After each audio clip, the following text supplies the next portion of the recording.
W.F. Howes presents an unabridged recording of The Capitalist Manifesto, Why the Global Free Market Will Save the World by Johan Norberg, narrated by Mark Elstob.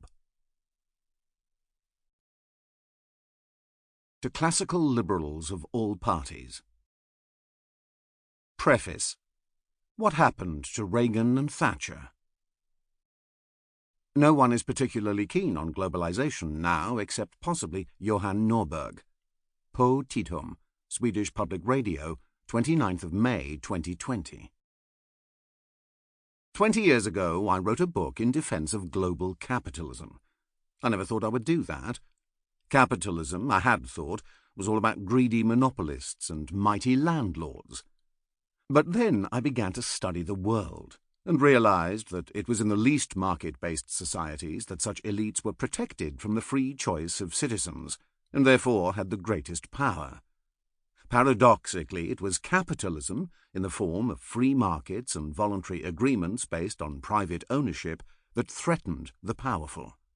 The argument for capitalism is not that capitalists always behave well.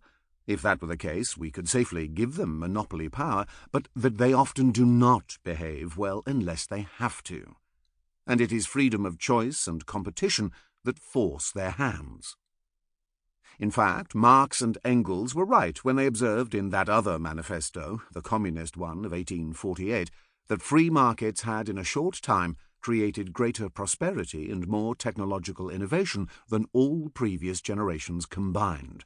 And, with infinitely improved communications and accessible goods, free markets had torn down feudal structures and national narrow-mindedness. Marx and Engels realized much better than socialists today that the free market is a formidable progressive force. Unfortunately, they were not sufficiently dialectically minded to understand that communism was a reactionary counterforce that would bring societies back to a kind of electrified feudalism.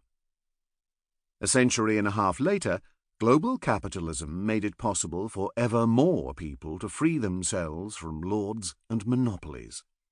The growth of markets gave them the opportunity to choose, to bargain, and to say no for the first time. Free trade gave them cheaper goods, new technologies, and access to consumers in other countries. It lifted millions and millions from hunger and poverty. However, at the turn of the millennium, capitalism was under fierce attack. An international anti-capitalist movement wanted the government to take more control of the economy, with a barrage of tariffs, regulations, and taxes. Sample complete. Ready to continue?